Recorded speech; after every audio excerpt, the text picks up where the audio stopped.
Hi friends, இன்னைக்கு ரொம்பவே சூப்பரான ஒரு லஞ்ச் காம்போ மெனு தான் பார்க்க போகிறோம். நல்ல ஹெல்த்தியான டேஸ்டியான ரொம்ப டிஃப்ரெண்ட்டாக எல்லாரும் விரும்பக்கூடிய அந்த மெனு என்ன அப்படிங்கிறத ஃபஸ்ட்டு பார்த்துடலாம். ஸோ இது வந்து பேபி பொட்டேட்டோ ஃப்ரை.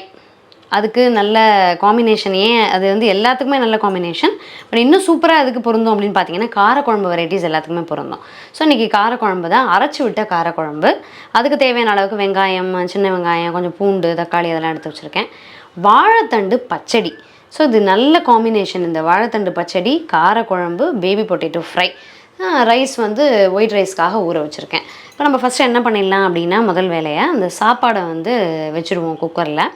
அப்போ அதை டக்குன்னு அந்த சாதத்தை வச்சு எடுத்துடலாம். அடுத்து நம்ம பண்ண வேண்டியது, இந்த பேபி பொட்டேட்டோஸ் இருக்கு இல்லையா, அந்த குட்டி உருளைக்கிழங்கை வந்து மூழ்கிற அளவுக்கு தண்ணி விட்டு குக்கரில் ஒரே ஒரு விசில் மட்டும் விட்டு எடுத்துடலாம். நான் எடுத்துருக்கக்கூடிய அளவு பார்த்தீங்க அப்படின்னா 1/2 கிலோ அளவுக்கு உருளைக்கிழங்கு எடுத்திருக்கேன். இதை விட குட்டி பேபி பொட்டேட்டோஸும் இருக்குது, அது எப்போ அவைலபிளாக இருக்கோ அதை வாங்கிக்கலாம். இல்லை இந்த மாதிரி ஒரு கொஞ்சம் அந்த சின்னதை விட கொஞ்சம் பெரிய சைஸாக தான் கிடச்சிருக்கு, அதனால் இதை வச்சு நம்ம இன்றைக்கி வந்து பண்ணிப்போம். வாழைத்தண்டை பொறுத்த வரைக்கும் நான் வந்து கடையில் வாங்கினது தான். ஸோ அந்த வாழைத்தண்டு கொஞ்சம் பெருசு நம்மளுடைய பச்சடிக்கு, அதனால் கொஞ்சம் வந்து நம்மளால் முடிஞ்ச அளவுக்கு இதை கொஞ்சம் சின்னதாக வந்து கட் பண்ணிக்க பார்ப்போம். ஸோ முதல்ல உருளைக்கிழங்கை வேக போட்டுடலாம், சாதத்தை வேக போட்டுடலாம்.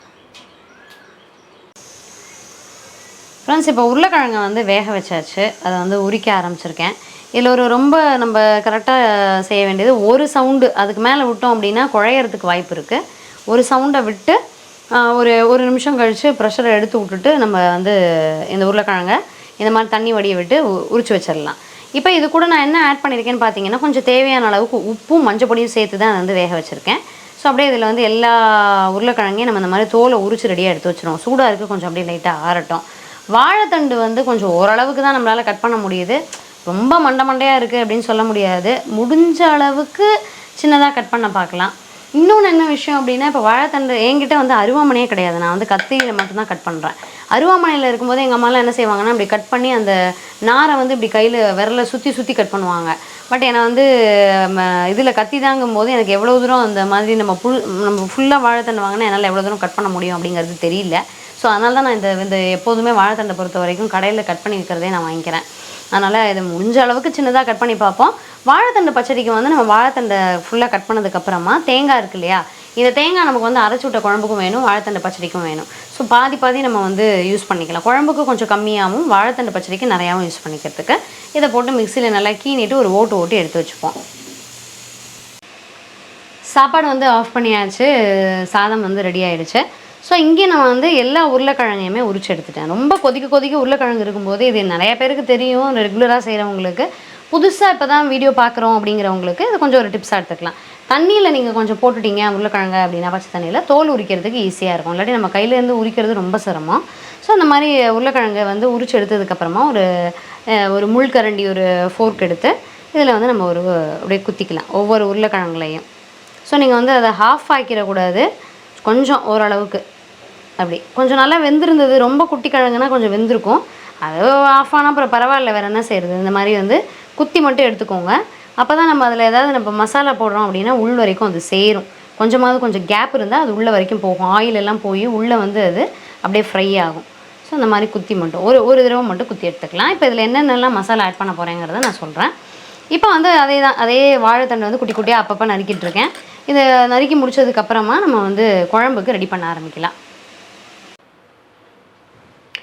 ஃப்ரெண்ட்ஸ், இப்போ வந்து உருளைக்கிழங்கு எல்லா பக்கமும் நம்ம அந்த ஃபோர்க் வச்சு குத்தியாச்சு. இப்போ இதில் பார்த்தீங்க அப்படின்னா கொஞ்சம் மசாலாவுக்கு ரெடி பண்ணியிருக்கேன். காஷ்மீரி சில்லி பவுடர் ஒரு 1.5 டீஸ்பூன் எடுத்திருக்கேன். பிரியாணி மசாலா ஒரு 3/4 டீஸ்பூன், நார்மல் வரமிளகாய் பொடி ஒரு 3/4 டீஸ்பூன், இஞ்சி பூண்டு விழுது 1 டீஸ்பூன், இது வந்து கடலை மாவு அது ஒரு 3 டீஸ்பூன் அளவுக்கு எடுத்திருக்கேன்.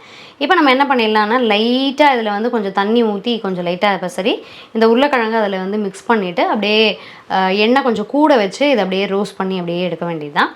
ஸோ அதை நல்லா மிக்ஸ் பண்ணிக்கலாம்.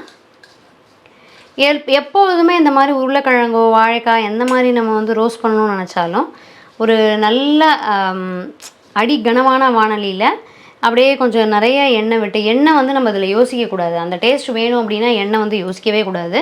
அதில் அப்படியே போட்டு மறந்துடணும். ரோஸ்ட்டு அப்படின்னா சிம்மில் வச்சு மறந்துடணும். அப்போ தான் ஒரு 30 நிமிஷம் கிட்டத்தட்ட எடுத்து அதில் ஒரு 45 நிமிஷம் வரைக்கும் விட்டோம் அப்படின்னா நல்லா டேஸ்ட்டாக நமக்கு வந்து சூப்பராக கிடைக்கும். ஸோ அதில் எல்லா பக்கமும் உருளைக்கிழங்கை போட்டு பெரட்டி எடுத்துடலாம்.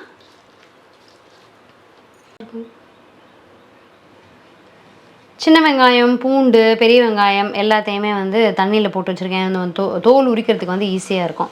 பூண்டை வந்து நடுவில் கட் பண்ணிவிட்டோம். சின்ன வெங்காயத்தை தலையும் வாலையும் கட் பண்ணிட்டு போட்டிருக்கேன். பெரிய வெங்காயத்தை மேனக்கீழே கட் பண்ணி நடுவில் கட் பண்ணி தண்ணியில் போட்டாச்சு. உரிக்கிறதுக்கு ஈஸியாக இருக்கும்.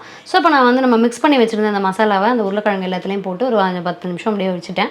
இப்போ வந்து வானிலையில் பார்த்தீங்க அப்படின்னா கொஞ்சம் எக்ஸ்ட்ராவாகவே எண்ணெய் விட்டுருக்கேன். இப்போ அதில் வந்து நம்ம அந்த உருளைக்கிழங்கை போட்டு எடுத்துடலாம். சிம்லேயே வச்சு தான் இருக்கணும். ஸோ எல்லா உருளைக்கிழங்கையும் போட்டு இடையில கொஞ்சமாக பெரட்டு, அதாவது ரொம்ப பெரட்டிகிட்டே இருக்கக்கூடாது. அப்படியே மைல்டாக வச்சு இடையில கொஞ்சம் கொஞ்சமாக பெரட்டிக்கலாம். அப்புறம் ஓரளவுக்கு இந்த மசாலாலாம் அதில் ஒட்டினதுக்கப்புறமா ஃபைனலாகவும் நம்ம கொஞ்சம் இந்த மிளகா பொடி அதெல்லாம் கொஞ்சம் போடுற மாதிரி தான் இருக்கும் அது மேலே. ஸோ இது எல்லாத்தையும் போட்டுட்டு அது பாட்டுக்கு ரோஸ்ட் ஆகட்டும். இப்போ குழம்புக்கு ஒரு வானிலையில் காரக்குழம்பு வைக்க போகிறோம் இல்லையா, அரைச்சி விட்ட காரக்குழம்பு. அதுக்கு வந்து சில பொருள் எல்லாம் வறுத்துடலாம். இது வந்து அந்த சில்லி தேஜா, மிர்ச்சின்னு சொல்லிட்டேன். சில்லி தேஜா நல்ல காரமாக இருக்கக்கூடியது. அதனால் வந்து கொஞ்சம் புளிப்பு இதெல்லாம் இருக்கிறதுனால கொஞ்சம் காரம் இருந்தால் தான் நல்லா இருக்குங்கிறதுனால ஒரு 3 மிளகா எடுத்திருக்கேன். எண்ணெய் ஒரு 10 மிளகு, அதே மாதிரி வெந்தயம் வந்து ஒரு 1/4 டீஸ்பூன், 2 டீஸ்பூன் கடலைப்பருப்பு, 2 டீஸ்பூன் துவரம்பருப்பு, 1/2 டீஸ்பூன் அளவுக்கு உளுத்தம்பருப்பு, 1/2 டீஸ்பூன் ஜீரகம், 1/2 டீஸ்பூன் சோம்பு. அவ்வளோதான். இதுக்கு வந்து இப்போ நம்ம வறுக்க போகிறோம் எண்ணெயில். தயவு செஞ்சு இஞ்சி, அதுக்கப்புறம் வந்து வேறு என்ன, இஞ்சி போட்டோம் அப்படின்னா அது வந்து குருமா டேஸ்ட்டே வந்துடும். பட்டை கிராம்பெல்லாம் தயவுசெய்து யூஸ் பண்ண வேண்டாம். அது வந்து நம்ம குழம்பு மாதிரியே இருக்காது. ஸோ இது எல்லாத்தையுமே நம்ம நல்லா கோல்டனாக வறுத்து எடுத்துடலாம். இது கூட கோல்டனாக வறுத்துட்டு தேங்காய், நான் சொன்ன மாதிரி ஒரு 1/4 கப் அளவுக்கு துருவின தேங்காய் அதையும் சேர்த்து நம்ம வறுக்க போகிறோம். இப்போ இந்த பொட்டேட்டோ நம்ம மசாலாலாம் போட்டோம் இல்லையா, அது வந்து அப்படியே சிம்மிலேயே வச்சு அது பாட்டுக்கு டோஸ்ட் ஆகிட்டே இருக்குது. நம்ம ஆல்ரெடி இது வந்து வெந்தாச்சு. அதனால் நீங்கள் வந்து இது வேகிறதுக்கு அப்படிங்கிற பயப்பட வேண்டியதே கிடையாது. வெளியில் வந்து இந்த மசாலாவோடு சேர்ந்தது என்ன செய்யும் அப்படின்னா டோஸ்ட் ஆகிட்டே இருக்கும். அது பாட்டுக்கு இருக்கட்டும்.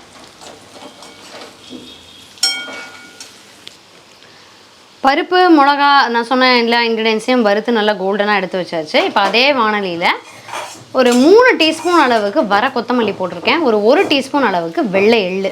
ஏன்னா இது வந்து டப்புன்னு வறுபட்டுரும், அதனால தான் அதை வறுத்துட்டு இது தனியாக வறுக்கிறேன். ஸோ இதையும் நல்லா கொஞ்சம் அந்த எள்ளு அப்படியே புரிகிற வரைக்கும் அந்த சவுண்டு கேட்டோன்னே அப்படியே நிறுத்திட்டு அதோடு இது சேர்த்துடலாம். கொத்தமல்லியையும் வறுத்து அதில் போட்டாச்சு, கொத்தமல்லி எள்ளு எல்லாமே. ஸோ அப்போ இது வந்து ட்ரையாக இருக்கக்கூடிய பொருள். இப்போ நம்ம என்ன பண்ணிடலாம், அந்த ஒரு பெரிய வெங்காயம் காரக்குழம்புக்கு எடுத்து வச்சுருந்தேன் இல்லையா, அதை வந்து லைட்டாக ஒரு 1/2 டீஸ்பூன் அளவுக்கு எண்ணெய் விட்டு வதக்கியிருக்கேன். அது மேக்ஸிமம் வதங்கிடுச்சு.